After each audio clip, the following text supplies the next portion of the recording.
to, watch this, open to possibilities. Just the idea of being open to possibilities start pulling you into divine destiny.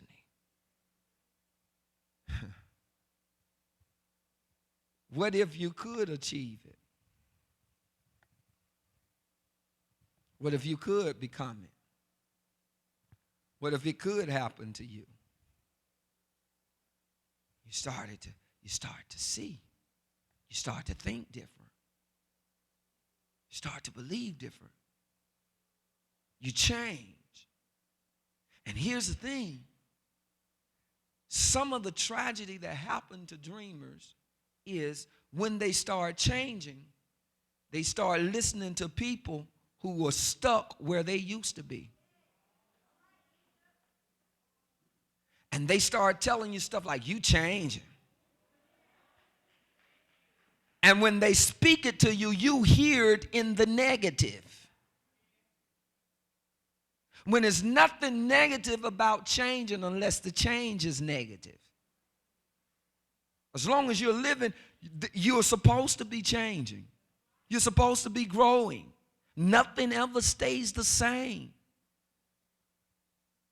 And so because you see yourself in a place where most of the people that you hang out with over the past 5-10 years can't see themselves going, now you seem like the odd person. It's because you're not odd, you're different.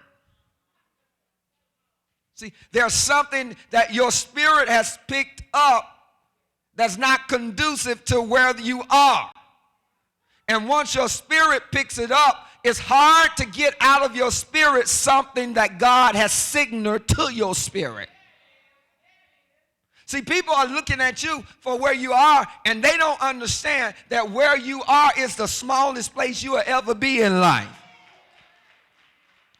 I don't know who I'm talking to. And I don't care how good you think you have it. I don't care how great you think it is. If you ever pick up in your spirit the things that God has already prepared, set in place for your life, you will understand that I'm as small as I'll ever be.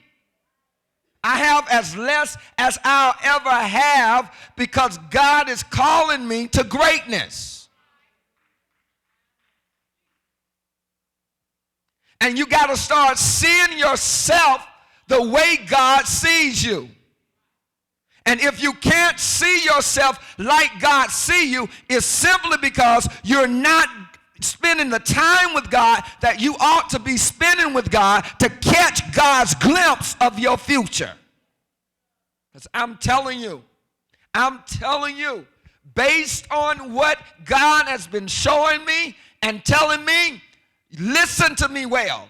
I'm telling you that half of you, more than half of you in here, ain't seen God's best action in your life yet.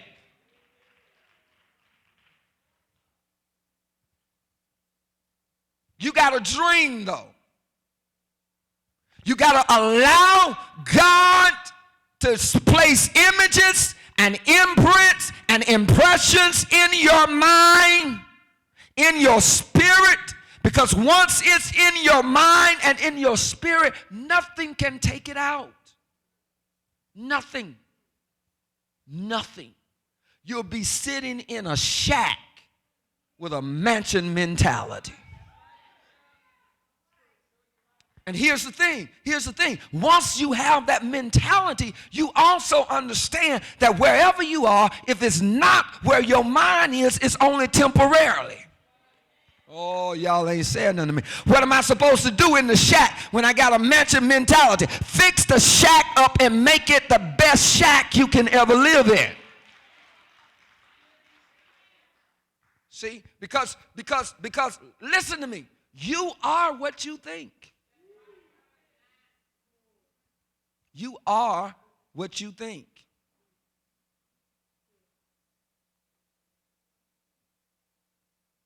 Your outward is a result of your inward. Who you are inwardly will manifest outwardly. You can put on as much makeup as you want to put on. If you ugly on the inside, you're going to be made up with a beautiful face and an ugly personality.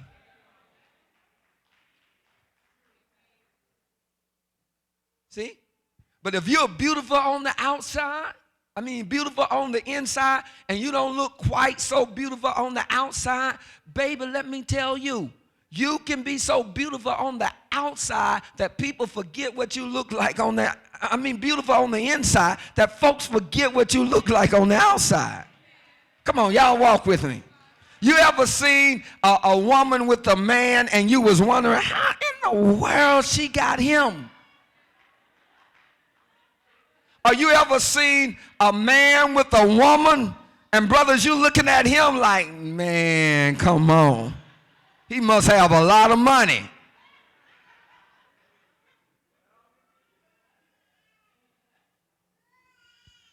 Because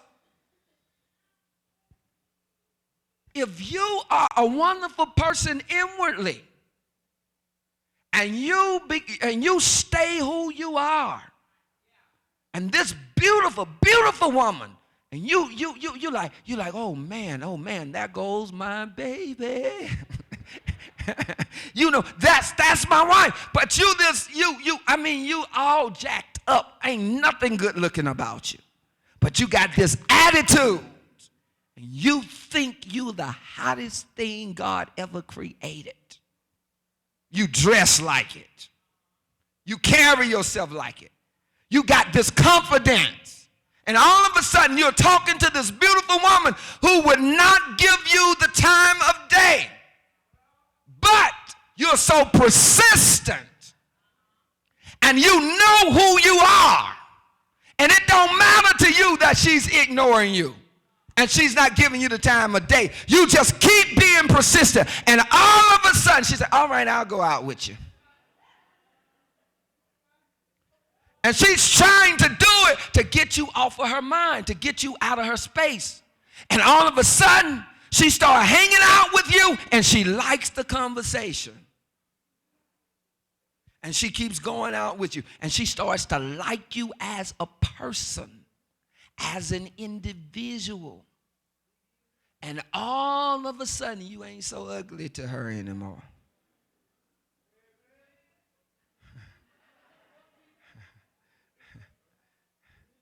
You know why? Because what's in you comes outward. This handsome man. Triceps, biceps, everything. The man is bad. You know, he's just bad. Kind of look like me. He's bad. But he's got this little olive.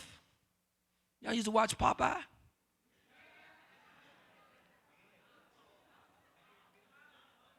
Huh?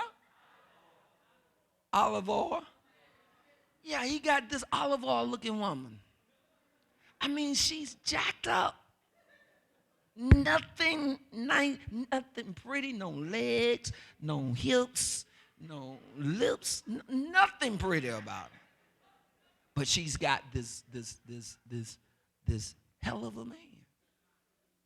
And you're trying to figure out, what in the world is she doing? She's talking to him right. She's encouraging him. She's stroking his ego. And all them pretty women he done had, all them fine women he done had, they got everything she don't have that you would think he would choose for his wife. But the one thing she got, she knows how to minister to him. And he will leave hips, fingertips, lips, and all for somebody who knows how to talk to the inward part of him.